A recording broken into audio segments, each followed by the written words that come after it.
দেশজুড়ে আলোচনায় গাজীপুরে চাঞ্চল্যকর ৫ খুনের ঘটনা। নির্মম ও ভয়াবহ এই হত্যাকাণ্ড হার মানিয়েছে সিনেমার দৃশ্যকেও।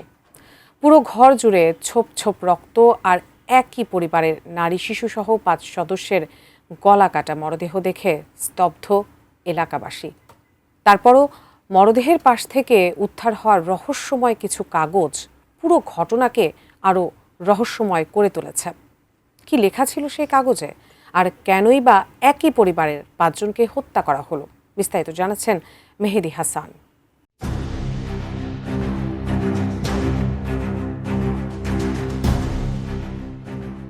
গাজীপুরের কাপাসিয়ায় একই পরিবারের ৫ সদস্যকে গলা কেটে হত্যার ঘটনায় ধীরে ধীরে বেরিয়ে আসছে নতুন নতুন তথ্য। ৮ এপ্রিল শুক্রবার দিবাগত রাতে কাপাসিয়ার রাউতকোনা গ্রামে প্রবাসী মনির হোসেনের বাড়িতে নির্মম এই হত্যাকাণ্ড ঘটে। ঘটনাস্থল থেকে উদ্ধার হওয়া ৫টি টাইপ করা কাগজ এখন এই হত্যাকাণ্ডের সবচেয়ে গুরুত্বপূর্ণ আলামত হিসেবে দেখছে পুলিশ। তদন্ত সংশ্লিষ্টদের ধারণা, এই লেখাগুলোর মধ্যেই উঠে এসেছে অভিযুক্ত ফোরকান মিয়ার দীর্ঘদিনের পারিবারিক বিরোধ, ক্ষোভ এবং প্রতিশোধের কারণ। উন্নত মানের কাঁচামাল আরআইএল অ্যাঙ্গেল এন্ড চ্যানেল, এখন কাঠের দিন শেষ, আরআইএল এর বাংলাদেশ। এই ঘটনায় নিহতরা হলেন ফোরকানের স্ত্রী শারমিন খানম, তাদের ৩ মেয়ে মিম, মারিয়া ও ফারিয়া এবং শ্যালক রাসুল। ঘটনাস্থলে গিয়ে পুলিশ দেখতে পায় স্ত্রীকে জানালার সঙ্গে বেঁধে হত্যা করা হয়েছে। ঘরের মেঝেতে পড়েছিল শিশুদের গলা কাটা মরদেহ, আর খাটের উপর পাওয়া যায় শ্যালক রাসুলের মরদেহ। ঘটনাস্থলের বীভৎস অবস্থা দেখে স্থানীয়রাও আতঙ্কিত হয়ে পড়েন। এদিকে বাড়িটিতে তল্লাশি চালিয়ে মাদক সেবনের কিছু আলামতও জব্দ করেছে পুলিশ।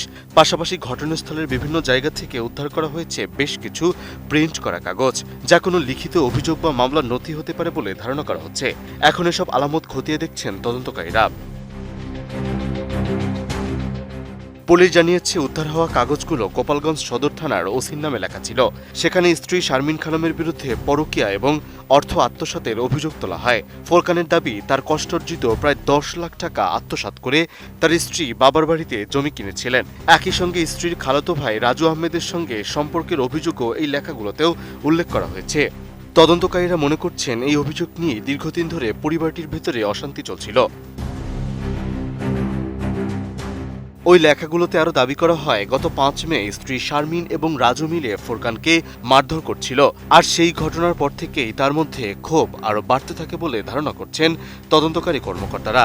তাদের সন্দেহ, দীর্ঘদিনের পারিবারিক বিরোধ, সন্দেহ এবং জমে থাকা ক্ষোভ থেকেই এই হত্যাকাণ্ডের ঘটনা ঘটতে পারে। পরে হত্যার পর মরদেহগুলোর উপর একই অভিযোগের ৫টি কপি রেখে পালিয়ে যান অভিযুক্ত ফোরকান মিয়া। এদিকে স্থানীয়দের ভাষ্য অনুযায়ী ফোরকান ও তার স্ত্রীর মধ্যে প্রায় পারিবারিক কলহ হতো। তবে ঘটনার আগের রাতেও পরিবারটিকে স্বাভাবিকভাবে দেখা গেছে বলে জানিয়েছেন প্রতিবেশীরা।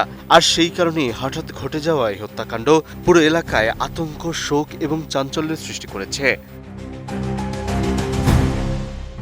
বর্তমানে হত্যাকাণ্ডের রহস্য উদ্ঘাটনে পুলিশ, ফরেনসিক টিম সহ একাধিক সংস্থা কাজ করছে। গাজীপুর জেলা পুলিশ জানিয়েছে, উদ্ধার হওয়া কাগজগুলো আগে থানায় জমা দেওয়া কোনো জিডির কপি কিনা সেটিও যাচাই করে দেখা হচ্ছে।